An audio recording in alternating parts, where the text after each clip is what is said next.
बाबा सिद्दीकी के बेटे जीशान सिद्दीकी एनसीपी में शामिल हो गए हैं। अजित पवार ने पार्टी में शामिल कराया है। बड़ी खबर है, जीशान सिद्दीकी को एनसीपी ने कैंडिडेट बनाया है। बांद्रा ईस्ट से जीशान को टिकट मिला है।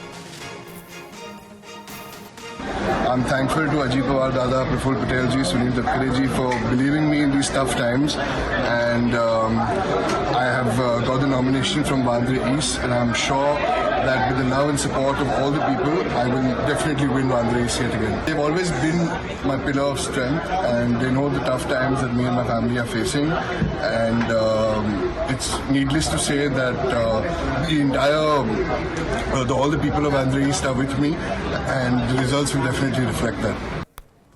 और बांद्रा ईस्ट से उम्मीदवार बनाया गया है जीशान सिद्दीकी को। बाबा सिद्दीकी के बेटे हैं। हमारे साथ राजीव सिंह और ज्यादा जानकारी के साथ जुड़ गए। राजीव, इससे पहले भी सोशल मीडिया एक्स पर जीशान सिद्दीकी ने अपनी नाराजगी व्यक्त की थी और फिर अब आज अजित पवार गुट में शामिल हो गए।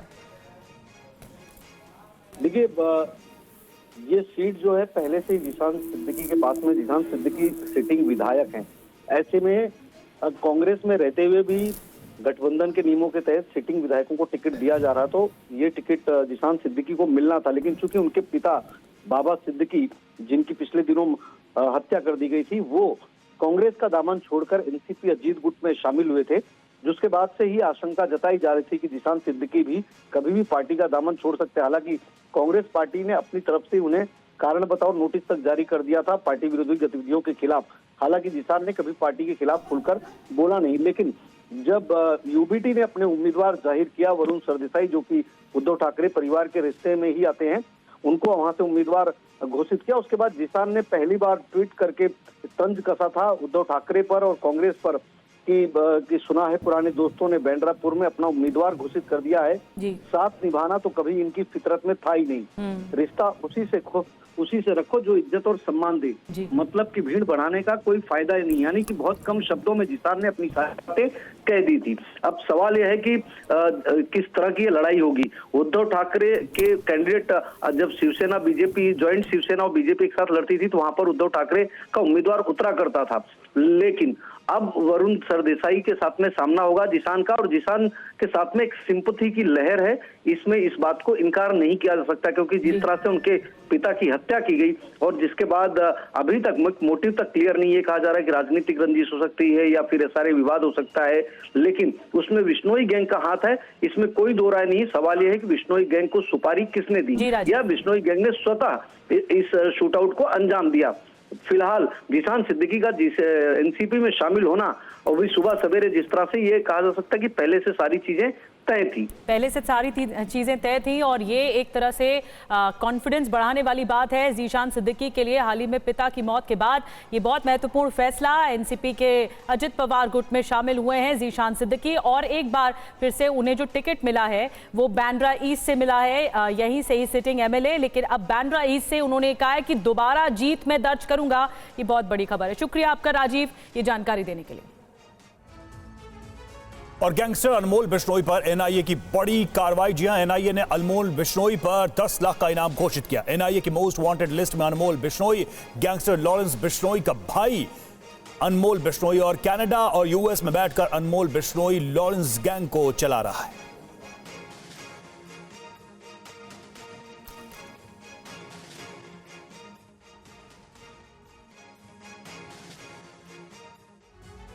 और बाबा सिद्दीकी के हत्या मामले में अनमोल बिश्नोई का नाम आया था सामने। आपको बता दें, जानकारी दे दें कि शूटर्स के संपर्क में था यह अनमोल बिश्नोई।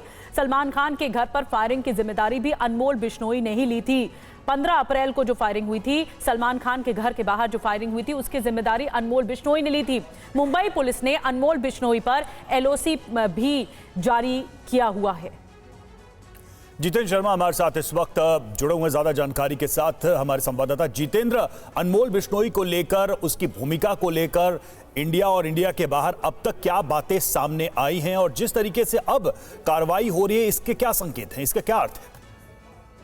जी बिल्कुल, देखिए, बाबा सिद्दीकी मर्डर केस में जिस तरीके से अनमोल बिश्नोई का नाम सामने आया, जो कि लॉरेंस बिश्नोई का भाई है, इस वक्त बताया जाता है कनाडा से अमेरिका में शिफ्ट हो चुका है और वहीं पर बैठकर लॉरेंस बिश्नोई गैंग को ऑपरेट कर रहा है। फिलहाल एनआईए के रडार पर था बाबा सिद्दीकी मर्डर केस के बाद से। इसके अलावा इसकी भूमिका जो है वो अप्रैल में जब सलमान के घर पर रेकी की गई थी, फायरिंग की गई थी, उस दौरान भी नाम सामने आया था। तभी से लगातार जो भारतीय जांच एजेंसियां हैं वो अनमोल बिश्नोई को ट्रैक कर रही थी और अब आखिरकार एक बड़ी कार्रवाई अनमोल बिश्नोई के खिलाफ की गई है। एनआईए ने 10 लाख रुपए का इनाम अनमोल बिश्नोई के ऊपर रखा है और साथ ही मोस्ट वांटेड की जो लिस्ट है उसमें अनमोल बिश्नोई का नाम शामिल हो चुका है।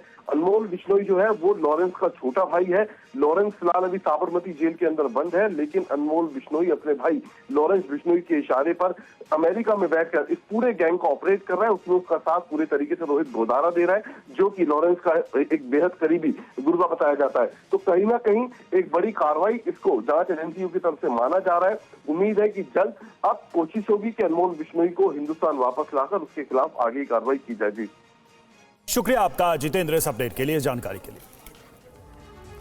और देखिए, कनाडा से बड़ी खबर है। इमिग्रेशन पर जस्टिन ट्रूडो ने लिया है बड़ा फैसला और ट्रूडो ने इमिग्रेशन की नीति में अस्थायी बदलाव किया है। फैसले से कनाडा को भारी नुकसान की आशंका जताई जा रही है। तो अपनी इमिग्रेशन पॉलिसी में बड़ा बदलाव किया है कनाडा ने। और आइए आपको बताते हैं कि ट्रूडो का नया फरमान क्या है। कनाडा जाना आसान नहीं है। 2025 से 2027 तक 11 लाख बाहरी को स्थायी नागरिकता मिलेगी। ये फरमान है। पिछले साल की तुलना में 21% की कमी आई है। कनाडा सरकार का दावा है कि नियम अस्थायी हैं। वीजा नियम में बदलाव क्यों हुआ है, अब ये भी जान लीजिए। कोरोना काल के बाद कनाडा में बेरोजगारी बढ़ी है। सरकारी नौकरी में बाहरी दखल का दावा किया जा रहा है। प्राइवेट कंपनियों में भी प्रवासियों का कब्जा रहा है। कनाडा में हाउसिंग संकट बहुत बड़ी समस्या है और कनाडाई लोगों का सरकार पर भारी दबाव भी है। इसलिए ये निर्णय अहम था। आने वाले चुनाव को देखते हुए जस्टिन ट्रूडो का फैसला सामने आया है। और अब एक नजर डालते हैं वीजा के नए नियमों से कनाडा जाने वाले भारतीय छात्रों और काम करने वाले लोगों पर कितना इसका असर पड़ेगा, कितना इसका प्रभाव पड़ेगा। तो प्रभाव की बात कर रहे हैं। देखिए, कनाडा में इमिग्रेशन पॉलिसी में बदलाव किया गया, नया नियम आया है और भारतीयों पर असर इसका क्या होगा ये देखें।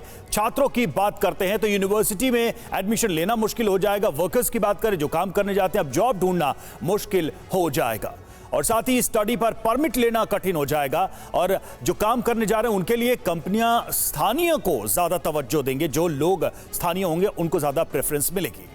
कुछ और जानकारी आपको दे दें। दाखिले के लिए कंपटीशन बढ़ जाएगा। वीजा के लिए लंबा इंतजार करना पड़ेगा। वर्कर्स को, छात्रों के लिए समस्या बढ़ जाएगी। कंपटीशन या प्रतिस्पर्धा बढ़ जाएगी। सवाल है कि क्या ट्रूडो के इस फैसले से कनाडा को भी नुकसान होने वाला है। आइए देखते हैं कि कनाडा को क्या नुकसान हो सकता है इस बड़े फैसले से। तो फैसले का कितना असर है कनाडा के ऊपर, देखिए बिग बॉल के माध्यम से कुछ अहम बातों पर गौर करते हैं। कनाडा में करीब 6 लाख भारतीय छात्र हैं और विदेशी छात्रों में 40% भारतीय छात्र हैं। जी हाँ, अगस्त तक बात करें तो 1,37,445 छात्रों को परमिट दिया गया और ये अर्थव्यवस्था में विदेशी छात्रों का बड़ा रोल होता है। इसी वजह से 2022 में आपको बताएं तो 85,000 करोड़ रुपए भारतीय छात्रों का योगदान रहा। कनाडा को हजारों करोड़ के नुकसान की भी आशंका है। और हमारे साथ मनीष झा और ज्यादा जानकारी के साथ जुड़ रहे हैं। मनीष, इस फैसले का कितना असर आप देख रहे हैं, क्योंकि भारतीय छात्र भी कनाडा में हैं और अगर इतना महत्वपूर्ण फैसला है वीजा नियमों को लेकर तो कितना असर आप देख रहे हैं?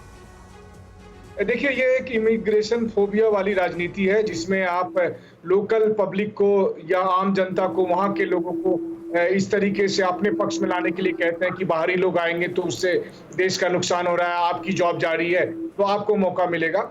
ये कनाडा में, अमेरिका में और पश्चिमी यूरोपीय देशों में देखने को मिलता है, लेकिन हकीकत कुछ और है। हम जो कारण बता रहे हैं इससे के अलावा जो असली कारण है, असली कारण यह है कि आपको इलीगल इमिग्रेशन को बढ़ावा देना है। आपको इलीगल इमिग्रेशन वाले जो गैंग है उसके दबाव में आकर आप इस तरह का फैसला लेते हैं, क्योंकि जब लीगल इमिग्रेशन मुश्किल होगा तो दुनिया भर से लोग इलीगल तरीके से आएंगे और वो फिर करोड़ों अरबों का एक इलीगल धंधा चलता है। तो ये सब एक रैकेट का गैंग है जिसके दबाव में आकर जस्टिन ट्रूडो इस तरह का फैसला लेता है।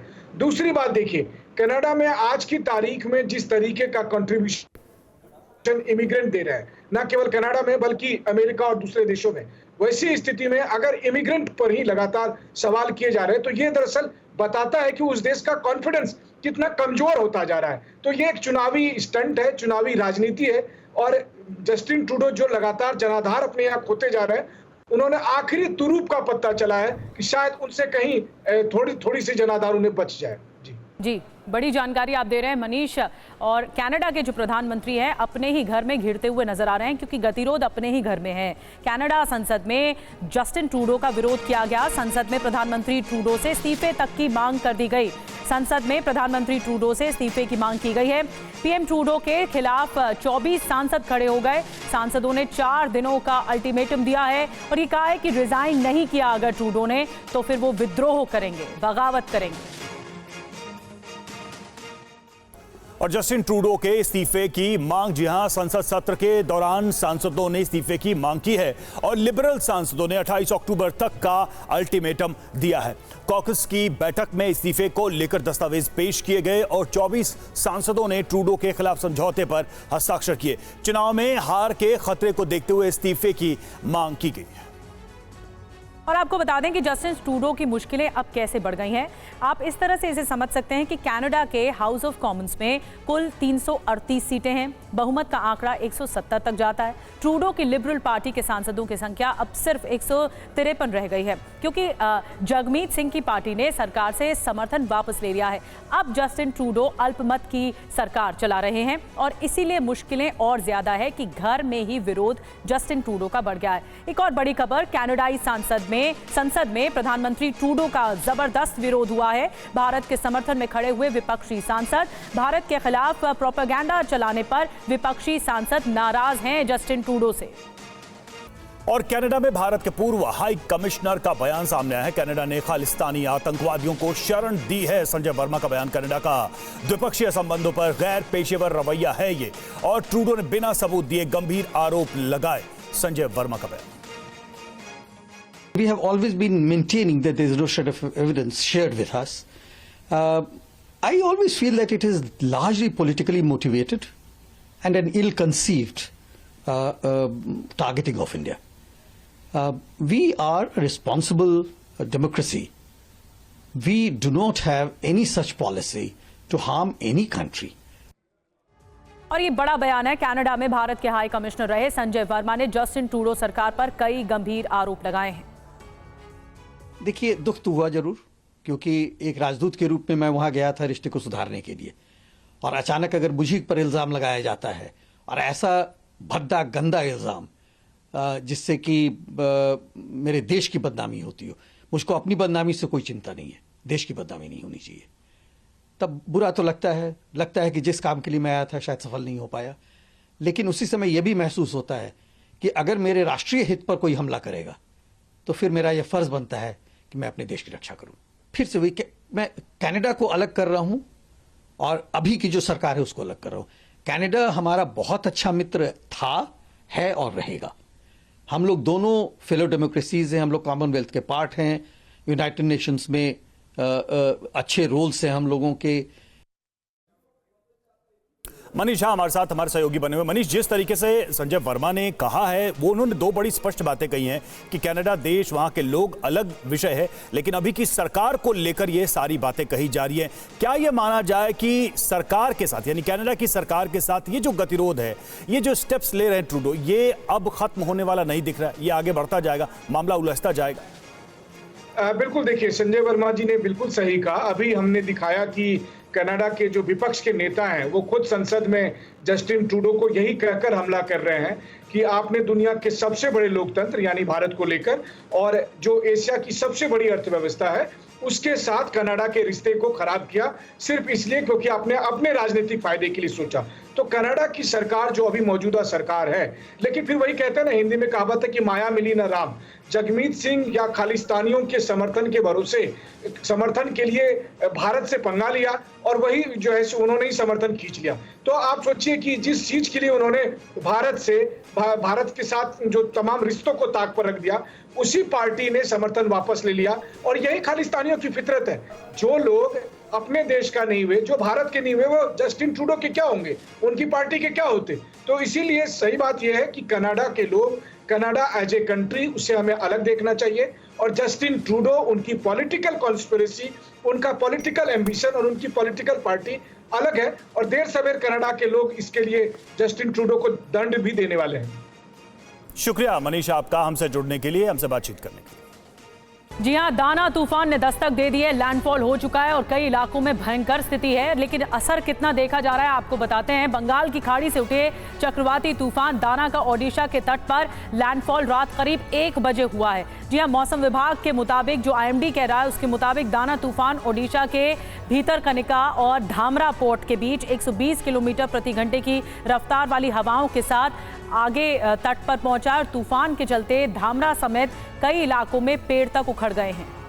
जी हां, सिर्फ पेड़ ही नहीं, बिजली के खंभे गिर गए। मौसम विभाग का यह भी कहना है कि लैंडफॉल प्रोसेस 5 घंटे से ज्यादा चला और ये 120 किलोमीटर प्रति घंटे की रफ्तार से ओडिशा के उत्तरी हिस्से से गुजरा। तूफान का असर पश्चिम बंगाल में भी पड़ा है और ये तस्वीरें उसी लैंडफॉल के दौरान सामने आई हैं। और देखिए, ओडिशा के तट पर धामरा पर दाना तूफान का लैंडफॉल हुआ। रात करीब 1 बजे दाना तूफान का लैंडफॉल हुआ। 120 किलोमीटर प्रति घंटे की रफ्तार से तूफान गुजरा और उसकी वजह से जो तस्वीरें सामने आई हैं, चाहे वो पेड़ों की बात करें, बिजली के खंभों की बात करें, और भी जो नुकसान हुए, धीरे धीरे वो चीजें और आएंगी, लेकिन फिलहाल दाना तूफान का लैंडफॉल हो चुका है। 120 किलोमीटर प्रति घंटे की रफ्तार से वो तटीय इलाकों से टकराया।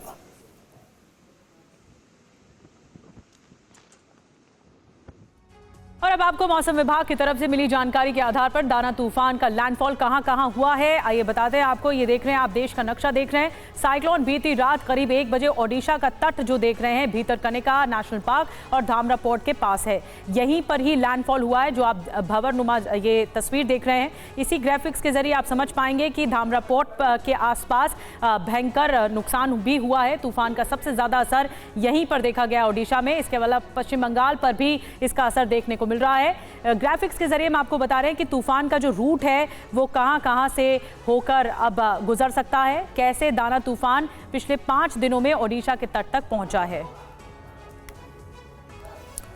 और वही केंद्रपाड़ा जिले के भीतरकनिका और भद्रक जिले के धामरा में भी इसका असर रहा है। धामरा समेत कई इलाकों में पेड़ उखड़ गए, कई इलाकों में बिजली के खंभे उखड़ गए, तेज बारिश हुई। तूफान का असर पश्चिम बंगाल में भी पड़ा है।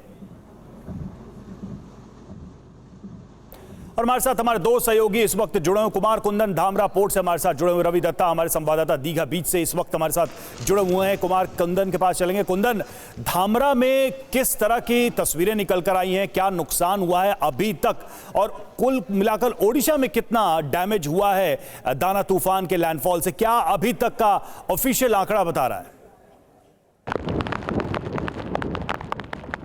देखिए रवि, अगर मैं बात करूं, सुबह से बारिश तो बहुत तेज़ हो रही है, क्योंकि कल रात में जब से लैंडफॉल का प्रोसेस शुरू हुआ है तब से तेज़ हवाओं और बारिश ने पूरे इलाके में वदर मचा रखा है। और कई जगहों पर सड़कें टूटी है, कई जगहों पर पेड़ टूटे हैं, कई जगहों पर जो लोगों के घर हैं वो भी एक तरीके से बर्बाद हुए हैं। बारिश बहुत ज़्यादा होने की वजह से वाटर लॉगिंग कई सारी जगहों पर हो गई है और अभी भी समंदर में ऊंची ऊंची लहरें निकल रही हैं। रवि, एक जो तस्वीर आपको दिख रही होगी, बहुत धुंधली तस्वीर है हालांकि, क्योंकि एक तरफ मेरे दूसरी तरफ भीतरकनिका का वो रिजर्व फॉरेस्ट जंगल है और एक तरफ जो धामरा पोर्ट है और उसके बीच में मैं खड़ा हूँ। और स्थिति अभी भी ये है कि लैंडफॉल यहाँ से गुजर चुका है, बावजूद इसके बहुत तेज़ हवाएं चल रही हैं और तेज़ बारिश हो रही है। इसकी वजह से पूरे इलाके में अभी भी सन्नाटा पसरा हुआ है। कुछ जगहों पर पेड़ वगैरह गिरने की जो शिकायत आई थी, वहाँ पे SDRF की टीम ने जाके बाकायदा ट्री कटिंग का काम किया है, जिससे कि रोड को एक तरीके से खोला जा सके और किसी भी अनहोनी की स्थिति में एम्बुलेंस और तमाम तरह की चीज़ों को पहुँचाया जा सके। तो जो गवर्नमेंट लेवल पे कोशिश है वो जारी है। लोगों को हिदायत दी गई है कि वो बाहर ना निकले, लोग निकल भी नहीं रहे हैं और स्थिति ऐसी है भी नहीं कि निकला जाए। लेकिन ये बताया जा रहा है कि तकरीबन 13 किलोमीटर की रफ्तार से ये चक्रवात धीरे धीरे आगे बढ़ रहा है और ये अब यहाँ से तकरीबन 40 किलोमीटर दूर के आसपास निकल चुका है। लेकिन जैसे जैसे ये आगे बढ़ेगा वैसे वैसे थोड़ा वीक भी होता जा रहा है। ये एक अच्छी खबर है, ताकि समय रहते ये पूरा जो है सेटल डाउन हो सके और बड़ी तबाही से बची जा सके। रवि। बड़ी जानकारी दे रहे हैं कुमार कुंदन। अपना बहुत ख्याल रखिए, क्योंकि जहां कुमार कुंदन इस वक्त हैं धामरा पोर्ट पर, वहीं पर ही लैंडफॉल हुआ है, वहीं पर ही दस्तक दी है इस तूफान ने, क्योंकि ये तटीय इलाका है। और आपको ये जानकारी दे दें, 10 लाख लोगों को इवैक्यूएट करके सुरक्षित जगहों पर पहुंचाने का काम किया जा रहा है, क्योंकि लोग बहुत ज्यादा प्रभावित हैं, उनके घरों का काफी नुकसान हुआ है। रविशंकर दत्ता भी हमारे साथ दीघा से जुड़ रहे हैं, पश्चिम बंगाल से, क्योंकि यहाँ पर भी असर देखा गया है। रवि, क्या बताया जा रहा है कि कौन कौन से ऐसे इलाके हैं जहां पर दाना तूफान का असर है और कितने लोगों को अब तक सुरक्षित स्थानों पर पहुंचाया गया है? देखिए, दीघा की बात अगर करें तो दीघा आपको एक बार दिखा देते हैं। ये जो जगह आपको दिख रहा होगा मेरे सामने, जिस तरफ मैं दिखा रहा हूँ, उड़ीसा की तरफ ये जगह है।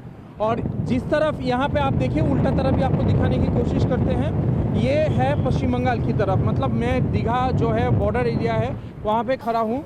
तो तटीय इलाका जो है, लोग जो होटल में बैठे हुए हैं वो बार बार बीच में आने की कोशिश कर रहे हैं, क्योंकि बारिश थोड़ा कम हुआ है। लेकिन फिर भी यहाँ पे जो पुलिस है, जब तक ये ऑरेंज अलर्ट जो है वो हट नहीं जाते तो लोगों को यहाँ पे आने नहीं दिया जाएगा। तो दीघा की बात अगर करें, ये पूर्व मीनापुर की बात अगर करें, करीब माना जा रहा है 1 लाख से ज़्यादा लोगों को यहाँ पे साइक्लोन सेंटर जो है वहाँ पे रखा गया है। आप अगर लहरें देखें तो धीरे धीरे पानी बढ़ रहा है, क्योंकि हाई टाइड्स का समय आ रहा है। 12 बजे के बाद हाई टाइड शुरू हो जाएंगे। लेकिन हवा यहाँ पे अभी भी तेज़ चल रहा है। लेकिन जो अनहोनी की बात कुमार कुंदन जी भी कह रहे थे, ऐसा कोई अनहोनी पश्चिम बंगाल में अभी तक नहीं रिपोर्ट हुआ है। बीडीओ से मैंने बात किया है, उन्होंने ऐसा नहीं कहा है कि काफ़ी सारा नुकसान हुआ है, क्योंकि हवा का जो ये तेज़ बहाव है आज सुबह से शुरू हुआ है। कल रात में इतना भयंकर कुछ नहीं हुआ था जिसके चलते लोगों को कुछ हानि हो। लेकिन पश्चिम बंगाल में ममता बनर्जी अपना सेक्रेटेरिएट में चीफ सेक्रेटरी के साथ बैठे हुए थे, पूरा चीज़ का निगरानी रख रहे थे। और क्योंकि पश्चिम बंगाल काफ़ी ज़्यादा तूफान जो है पहले झेल चुका है, उससे तजुर्बा लेते हुए हर वो व्यवस्था किया गया था ताकि लोगों को कोई मुश्किलें यहाँ पे ना हो। मैं अपना कैमरामैन को फिर से एक बार कहूँगा दिखाने के लिए। देखिए पुलिस के अधिकारी कैसे यहाँ पे खड़े हुए हैं, और यहाँ पे जो लोग बीच पे आ रहे हैं उनको घर, अपना होटल, बिल्कुल तस्वीरें आप दिखा रहे हैं। रविशंकर दत्ता, आप बने रहिए वहां पर। देखिए जिस तरह से सरकार की तरफ से ये कोशिशें की जा रही हैं ताकि नुकसान कम से कम हो, और जैसा रवि बता भी रहे थे कि पुराना अनुभव इस तूफान के समय काम आ रहा है। और देखिए दाना तूफान को लेकर ओडिशा के सीएम मोहन चरण मांझी ने हालात का जायजा लिया। कंट्रोल रूम में रात भर डटे रहे सीएम मोहन मांझी। मुख्य सचिव समेत कई अधिकारियों से उन्होंने ब्रीफिंग ली, जो व्यवस्था की गई है उसके बारे में जानकारी। जानमाल की क्षति नहीं हुई और सरकार की जीरो कैजुअलिटी का लक्ष्य भी हमारा संपूर्ण रूप से पूरा हुआ, और संपत्ति का भी कोई नुकसान नहीं हुआ। लगभग 6 लाख लोगों का सुरक्षित स्थानों को स्थानांतरित किया गया है। करीब 6000 गर्भवती महिलाओं का स्वास्थ्य केंद्रों में स्थानित किया गया है। इसमें से 1600 स्वस्थ शिशुओं का भी जन्म हुआ। एयरपोर्ट में फ्लाइट सर्विस बिल्कुल अभी नॉर्मल है। 9 बजे भुवनेश्वर में पहली फ्लाइट लैंड करेगी और 1 बजे तक सड़कों में जो ब्लॉकेज क्लियर हो जाएगा। उसके साथ साथ हमारा जो शाम 6 बजे तक बिजली की सेवाएं फिर से स्वाभाविक हो जाएगी, और सारी उनका रेस्टोरेशन का काम हमने अभी ग्रास रूट में अर्थात नीचे तक भी हम काम करने शुरू कर दिए। और आपको बता दें कि रात भर में कैसे मॉनिटरिंग हुई है, कि जो मुख्यमंत्री है मोहन मांझी, उनकी तरफ से लगातार समीक्षा की जा रही है। सबसे पहले ओडिशा की आपको तस्वीर दिखाते हैं कि क्या समीक्षा की जा रही है, तैयारियां क्या है। तैयारियों का जायजा लिया गया है। मुख्यमंत्री की ओर से अधिकारियों से जानकारी ली गई है कि क्या हालात से कैसे निपटा जाएगा। लोगों को बेहद सतर्क रखा गया है, अलर्ट जारी किया गया है। 90% लोग सुरक्षित जगह पर पहुंचे हैं।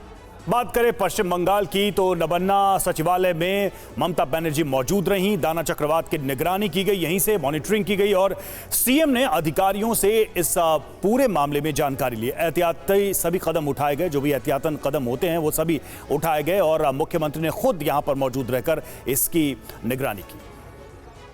और आइए आगे बढ़ते हैं। अगली खबर भारत चीन विवाद से जुड़ी हुई है। आपको बता दें, भारत और चीन के बीच डिसएंगेजमेंट की जो प्रक्रिया है वो शुरू हो चुकी है। ईस्टर्न लद्दाख में LAC पर डिसएंगेजमेंट शुरू हो गया है। डेमचौक में दोनों तरफ से एक एक टेंट हटाया गया है। जो समझौता हुआ महत्वपूर्ण, उसके बाद ये बड़ा एक्शन अब बॉर्डर पर देखने को मिल रहा है। 4 से 5 दिनों में पेट्रोलिंग भी शुरू होने की उम्मीद है। तो आपको बता दें, डेमचौक में दोनों तरफ से एक एक टेंट हटाए गए हैं। अब 4 से 5 दिनों में जो जानकारी मिल रही है, पेट्रोलिंग की प्रक्रिया शुरू होगी। लेकिन डिसएंगेजमेंट जो कि एक महत्वपूर्ण प्रक्रिया थी, जो अब 2020 वाली स्थिति में दोनों मुल्क आ जाएंगे, जो समझौता हुआ है उसके तहत डिसएंगेजमेंट शुरू हो चुका है। और ब्रिक्स समिट के बाद से अगले 2 दिन पहले पीएम मोदी की चीनी राष्ट्रपति जिनपिंग के साथ द्विपक्षीय बातचीत के बाद हालात में सुधार दिख रहे हैं और दोनों देशों के बीच शांति पहल को लेकर गुरुवार को कुछ टेम्पररी स्ट्रक्चर भी तोड़े गए। सूत्रों के मुताबिक डिसएंगेजमेंट प्रक्रिया जल्द ही पूरी की जाएगी। बहरहाल एक नजर डालिए LAC पर क्या हो रहा है इस वक्त, किस तरह की गतिविधियां और किस तरह की खबरें वहां से निकलकर सामने आ रही है। भारत की बात करें, चीन की बात करें तो देखिए, पूर्व की तरफ जा रही है भारतीय सेना और पश्चिम की तरफ चीनी सेना हट रही है, यानी डिसएंगेजमेंट प्रोसेस शुरू किया गया। 10 से 12 अस्थायी निर्माण यहां पर हैं और भारत की बात करें, करीब 12 अस्थायी शेल्टर चीन की तरफ है। जी हाँ, इसके अलावा गाड़ियों की आवाजाही कम हुई है, PLA की गतिविधियां भी कम हुई हैं। ये इस वक्त ताज़ा स्थिति हम आपको बता रहे हैं। आपको ये भी बता दें कि डिसएंगेजमेंट प्रक्रिया पूरी होने के बाद देपसांग और डेमचौक, ये 2 ऐसे इलाके, देपसांग और डेमचौक में अगले 4 से 5 दिनों में पेट्रोलिंग शुरू होने की उम्मीद है। अंजू निर्वाण और ज़्यादा जानकारी के साथ हमारे साथ इस वक्त लाइव जुड़ रही हैं। और अंजू, ये बहुत महत्वपूर्ण प्रक्रिया है डिसएंगेजमेंट की, कि एक एक टेंट हटाए गए हैं दोनों सेनाओं की ओर से। लेकिन अब सबसे ज़्यादा नज़रें इस बात पे होंगी कि 4 से 5 दिनों में पेट्रोलिंग शुरू हो रही है। इसके बारे में क्या डिटेल में जानकारी मिल रही है? जी देखिए निधि, यहाँ पर मैं आपको बताना चाहूंगी कि जिस तरह से हमें पूरी जानकारी मिली है आर्मी के द्वारा कि भारत और चीन के बीच ये सहमति बनी है और दोनों ही देश देपचौंग और जो देपसांग है दोनों जगह से हटेंगे। और 22 अक्टूबर को भी स्थानीय लेवल की मीटिंग हुई, यानी कि जहां ब्रिक्स में भी प्रधानमंत्री मोदी और शी जिनपिंग के बीच में बातचीत हो रही थी, वहीं दूसरी ओर मिलिट्री लेवल्स पर, कमांडर लेवल्स पर बातचीत हुई है और फैसले के मुताबिक बुधवार को इसमें एक्शन शुरू हुआ और लगातार इसमें जारी है। और बुधवार को डेमचौक में दोनों तरफ से एक एक टेंट हटाया गया है और कुछ टेम्परेरी स्ट्रक्चर भी हटाए गए हैं। इसके अलावा डेमचौक में भारतीय सैनिक जो चार्डिंग नाले के पश्चिम की तरफ पीछे की ओर जा रहे हैं और चीनी सैनिक जो है नाले के दूसरी ओर यानी कि पूरब की ओर वापसी कर रहे हैं। और दोनों तरफ से करीब 10 से 12 टेम्परेरी स्ट्रक्चर जो बने हैं उन्हें हटाया जाएगा और उसके बाद पेट्रोलिंग जो है वो शुरू होने की संभावना है। और यहाँ पर आपको मैं ये भी बताना चाहूंगी कि गुरुवार को चीनी सैनिकों ने अपनी कुछ गाड़ियां भी यहाँ से कम की हैं, वहीं भारतीय सैनिकों ने भी अपनी जो संख्या है वो धीरे धीरे कम करनी शुरू कर दी है। और ये प्रक्रिया पूरे होने में देपसांग और डेमचौक में अगले 4 से 5 दिनों का वक्त लगेगा और पेट्रोलिंग शुरू होगी। वहीं आपको मैं इस चीज को पूरी तरह से समझाऊं कि भारत की जो सेनाएं हैं वो डेपसांग में पेट्रोलिंग पॉइंट 10, 11, 11A, 12A और पेट्रोलिंग पॉइंट 13 तक जा सकेंगी।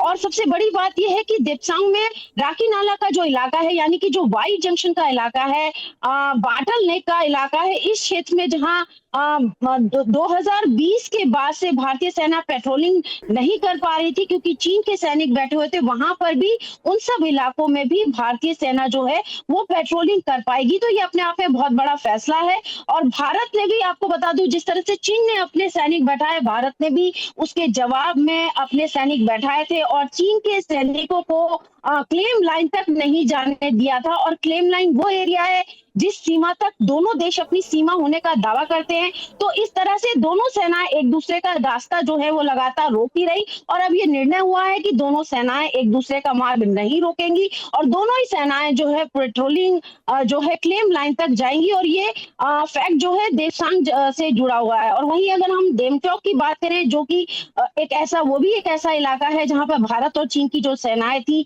वो आमने सामने थी। पूर्वी लद्दाख के जो दक्षिणी छोर है, दोनों सेनाएं वहां तक पेट्रोलिंग कर पाएंगे। तो ये बहुत बड़ी बात है। वहीं अगर मैं आपको ये जो डिसएंगेजमेंट का जो पूरा प्रोसेस होता है, एक बार मैं आपको वो भी बता दूं कि एक तरीके से डी कहे जाते हैं। मतलब पहला जो शुरुआत होती है वो डी एस्केलेशन से होती है, डिसएंगेजमेंट से होती है, और फिर लास्ट में होता है डी इंडक्शन। तो इस तरीके से जब तीनों सेना, मतलब दोनों सेनाएं, इंडियन अपने आर्मी आप और में एक कह सकते हैं बहुत ही महत्वपूर्ण घटना है, क्योंकि 2020 के बाद से जो एक टकराव की स्थिति बनी हुई थी, एक तनाव बना हुआ था, उसमें उस हिसाब से देखें तो ये बहुत बड़ी पहल है दोनों देशों की तरफ से। शुक्रिया अंजू आपका हमसे जुड़ने के लिए, इस जानकारी के लिए। और रक्षा मंत्री राजनाथ सिंह ने चीन के पहल की सराहना की है। रक्षा मंत्री ने क्या कहा है, आइए सुनते हैं। India and China have been involved in talks both at diplomatic and military levels to resolve their differences in certain areas along the LAC. Pursuant to the talks, broad consensus has been achieved to restore ground situation based on the principles of equal and mutual security. तो रक्षा मंत्री का बयान आपने सुना, और आपको बता दें कि डिसएंगेजमेंट एलएसी पर, लाइन ऑफ एक्चुअल कंट्रोल पर 3D चैलेंज का हिस्सा है। एक नजर डालते हैं आखिर एलएसी पर, लाइन ऑफ एक्चुअल कंट्रोल पर दोनों देशों के बीच असली चैलेंज कौन कौन से हैं और 3D के आखिर मायने क्या होते हैं। देखिए, एलएसी पर ये 3D चैलेंज है। पहला डी आपको दिखा रहे हैं, डिसएंगेजमेंट, सैनिकों को आमने सामने से हटाना। ये एक चुनौतीपूर्ण कार्य है, लेकिन इसकी सहमति हुई है, तो इसीलिए किसी भी तरह का तनाव नहीं होगा। दूसरा, डी एस्केलेशन, हथियारों को सामान्य स्थिति में लाना, यह भी एक चुनौतीपूर्ण काम है दोनों सेनाओं की ओर से। तीसरा कदम यानी डी इंडक्शन, सैनिकों को पुरानी पोजीशन में लाना, और यह प्रक्रिया अभी अगले कुछ दिनों में हो जाएगी, जिसको लेकर यह माना जा रहा है कि बड़ी पहल है। और अभी भारत और चीन के बीच बनी सहमति के मुताबिक डेप्सांग और डेमचौक में डिसएंगेजमेंट होना है।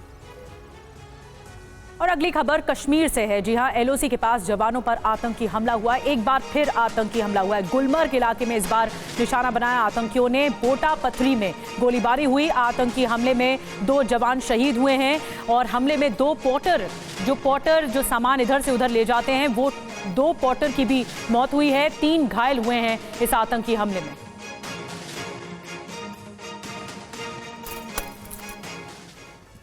और इस आतंकी हमले की अब तक किसी संगठन ने जिम्मेदारी नहीं ली है, लेकिन सूत्र बता रहे हैं कि सीमा पार से आतंकियों के एक समूह ने सेना को निशाना बनाया। आतंकियों के इस काराना हरकत की पूरी कड़ी समझते हैं। तो एलओसी के पास आतंकी हमला हुआ है। बड़ी बातें क्या हैं? गुलमर्ग के बोटा पथरी नागिन इलाके में आतंकी हमला हुआ, और आतंकी हमले में 2 जवान शहीद हो गए, 2 पोर्टर की मौत हो गई। आतंकियों की फायरिंग में 3 घायल हुए हैं। इलाज उनका जारी है। पिछले 5 दिनों में जम्मू कश्मीर में दूसरा बड़ा ये हमला माना जा रहा है। और जहां आतंकवादी हमला हुआ, वहां से हमारे संवाददाता इरफान अंसारी की एक एक्सक्लूसिव रिपोर्ट आप तक पहुंचाते हैं। इस समय हम नॉर्थ कश्मीर के गुलमर्ग इलाके में मौजूद है, और यहाँ आप देख सकते हैं, यहाँ से करीबन 14 किलोमीटर की दूरी पर फिर मेन गुलमर्ग का इलाका है, जो कि एक पर्यटन स्थल है। और उस पर्यटन स्थल के पास बूटा पथरी का इलाका है, जो कि लाइन ऑफ कंट्रोल का इलाका है, करीबन 20 किलोमीटर की दूरी पर। तो यहाँ पर आप देख सकते हैं पूरी बैरिकेडिंग की हुई है। यहाँ सीआरपीएफ के जवान, जम्मू कश्मीर पुलिस के जवान तैनात है, क्योंकि यहाँ से आगे जो है जंगल का इलाका है, पहाड़ी इलाका है, और एक बड़ा मैसिव सर्च ऑपरेशन कल से ही लगातार जारी किया गया है। क्योंकि जिस तरह बूटा पथरी के इलाके में नागिन पोस्ट के पास आतंकियों ने जो आर्मी पेट्रोल है उन पर हमला कर दिया, जिसमें 2 पोर्टर्स और 2 सेना के जवान जो है वो शहीद हुए हैं। तो हमारे 2 जवान शहीद हुए हैं और 2 पोर्टर की भी मौत हुई है। अब आपको बताते हैं आखिर कब और ये कैसे आतंकवादी हमला हुआ है। गुलमर्ग वो इलाका है जहां पर हमला किया गया। कब हुआ आतंकवादी हमला, आपको बता रहे हैं। आतंकियों की गोलीबारी गुरुवार शाम को हुई है, और गश्त के बाद चौकी की तरफ जा रहे थे ये जवान।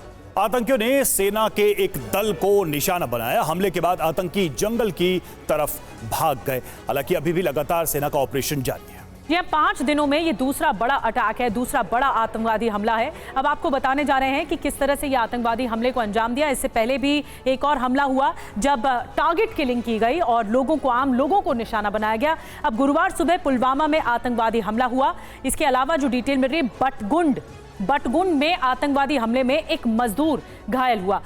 20 अक्टूबर को और 18 अक्टूबर को शोपिया में टारगेट किलिंग की गई। बिल्कुल, और कुछ आगे पॉइंट्स क्या हैं? तो टारगेट किलिंग में डॉक्टर समेत 7 लोगों की मौत हुई है इस हमले में। तो इस तरह से ये पूरा हमला हुआ है और जैसा कि हम आपको लगातार बता रहे हैं कि इस हमले में 7 लोगों की मौत हुई है। और आगे बढ़ते हैं, अगली बड़ी खबर का रुख करेंगे। राजस्थान से बड़ी खबर है ये। जयपुर में फ्लाइट की इमरजेंसी लैंडिंग की गई है। बम की धमकी के बाद इमरजेंसी लैंडिंग की गई है। दिल्ली से हैदराबाद जा रहा था ये विमान, जिसे डाइवर्ट किया गया और इसकी इमरजेंसी लैंडिंग की गई है। बड़ी खबर आ रही है राजस्थान जयपुर से। जितेंद्र शर्मा हमारे साथ इस वक्त जुड़े हुए, हमारे संवाददाता, ज्यादा जानकारी के साथ। जितेंद्र, लगातार ऐसी खबरें सामने आ रही हैं फ्लाइट में बम होने की। जयपुर के इस मामले में क्या जानकारी है अभी तक, और अभी तक क्या क्या हुआ है? जी बिल्कुल, देखिए विस्तारा की फ्लाइट है, दिल्ली से हैदराबाद इसको जाना था, लेकिन इसी दौरान फिर से एक धमकी मिली है विस्तारा की फ्लाइट को, जिसके बाद इसकी इमरजेंसी लैंडिंग जयपुर के अंदर कराई गई है। कल भी तकरीबन 95 ऐसी फ्लाइट थी जिनको धमकी मिली थी, जिसमें से आकाशा की फ्लाइट थी, इसके अलावा विस्तारा, साथ ही एयर इंडिया और इसके अलावा एक अन्य एयरलाइन। तो कुल मिलाकर कहा जा सकता है कि लगातार जो धमकियां मिल रही है एयरलाइंस को, वो रुकने, उनका जो सिलसिला है वो रुकने का नाम नहीं ले रहा है। पिछले एक हफ्ते में तकरीबन 200 के करीब फ्लाइट को धमकी आ चुकी है। तो ऐसे में भारतीय सुरक्षा एजेंसियां लगातार तफ्तीश में जुटी हैं, पहचान करने की कोशिश करें कि आखिरकार इसके पीछे किसका हाथ हो सकता है। जी शुक्रिया जितेंद्र आपका इस अपडेट के लिए, जानकारी के लिए।